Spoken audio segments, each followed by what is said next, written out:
The next financial crisis probably won't come from a bank. It won't come from Wall Street, and it won't come from the Fed. It's going to come from your phone, 4 payments at a time, interest-free, and almost nobody keeping score. Economists have a name for it now. They call it phantom debt. And the wild part is, the people whose job it is to track America's debt genuinely can't see most of it.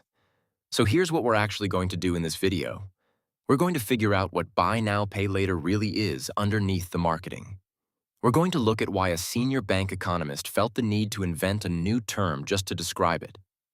And we're going to ask the uncomfortable question everyone in finance keeps almost asking, is this actually shaping up to be a smaller, faster version of the subprime mortgage crisis? Or is that just a scary story that sounds better than regulatory data gap? Because the honest answer, it turns out, is a bit of both. Buy now, pay later sounds simple because it is simple. You buy something, you pay a quarter of it today, and the rest gets split into 3 more payments, usually every 2 weeks, usually with 0 interest. It's not new. It's basically layaway in reverse. You get the product first and pay later, instead of paying first and waiting for the product. What is new is the scale. In the US alone, BNPL transaction volume hit an estimated $70 billion in 2025. That's real money.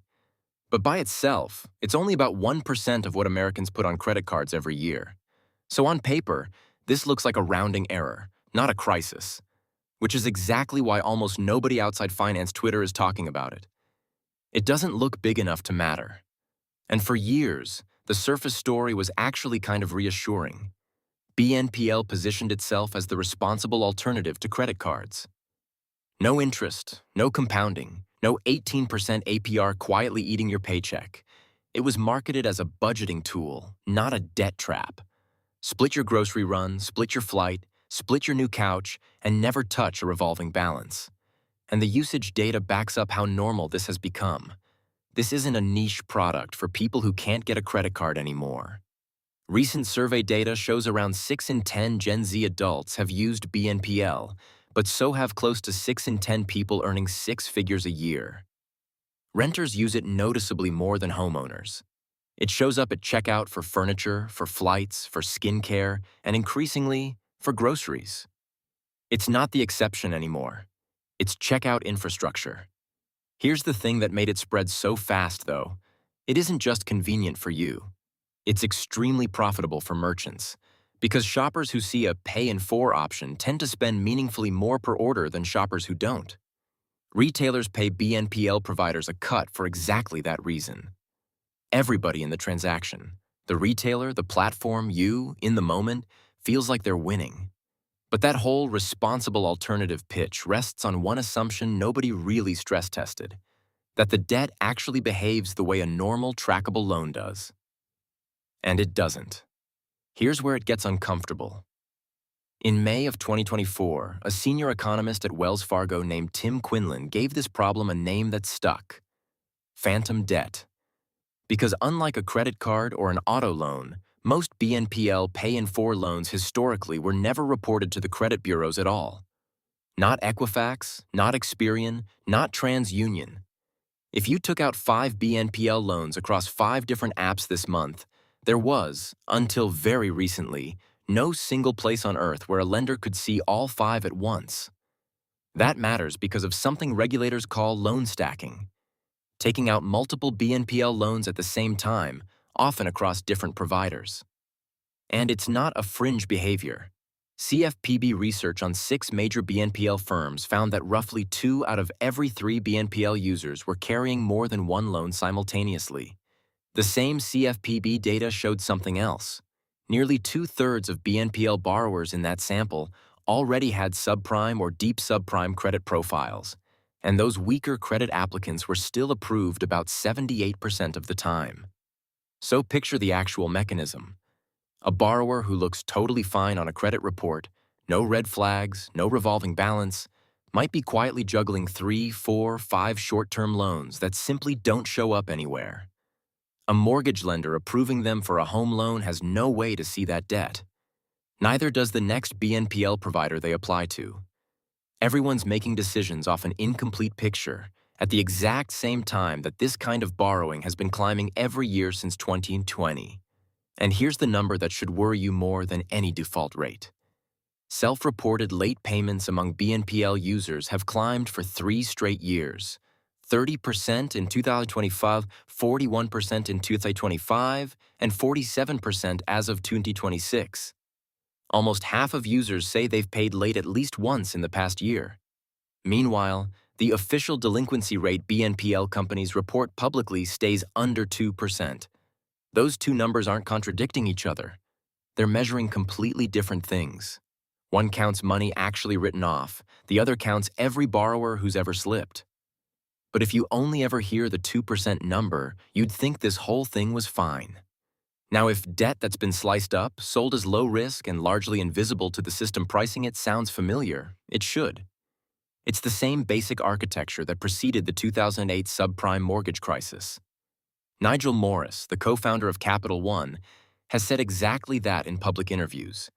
Not that the size is comparable yet, but that the playbook, obscure the real exposure, keep growing anyway, genuinely rhymes. That doesn't mean BNPL is 2008. It means the mechanism is a known one. And that's worth 30 seconds of your attention before we go further. So did regulators actually do anything about this? Briefly, yes. In May 2024, the CFPB issued a rule treating certain BNPL digital user accounts the same way it treats credit cards, meaning BNPL providers would have had to offer the same dispute rights, billing statements, and standard disclosures you already get on a credit card. It was set to take effect that July. Then, in 2025, it got unwound. In March, the CFPB signaled it planned to withdraw the rule. By May 12th, it was formally gone, one of 67 guidance documents the agency rescinded that spring. And by June, the CFPB said flatly it wasn't planning to bring back a revised version, arguing the original rule had been built on the wrong legal framework for a closed-end loan product. To be fair to the agency here, this wasn't regulators declaring BNPL safe. It was regulators saying the rule itself was built the wrong way.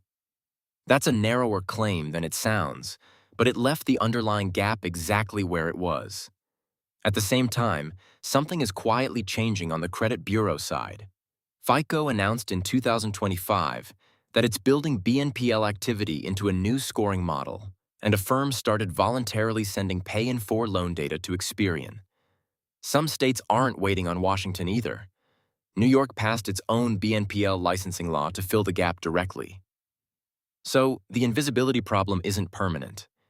It's just currently in this awkward, half-lit transition where some debt is finally becoming visible and some still isn't, and nobody, not lenders, not regulators, not you, has the complete picture yet.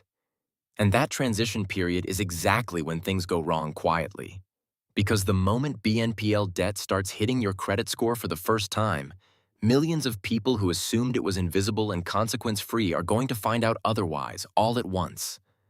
So, is this actually the new subprime crisis? Here's the honest answer, the one that doesn't fit neatly into a scary headline. In pure dollar terms, no. $70 billion in a multi-trillion-dollar consumer credit system is not 2008. The Fed's own researchers say the risk to financial stability looks limited right now. And that's a real, credible finding, not spin. But the subprime comparison was never really about the size. It was about the mechanism. Debt that gets sliced small enough, spread across enough platforms, and reported clearly enough to no one, that the people pricing risk in this economy are working from an incomplete picture. That's what phantom debt actually means.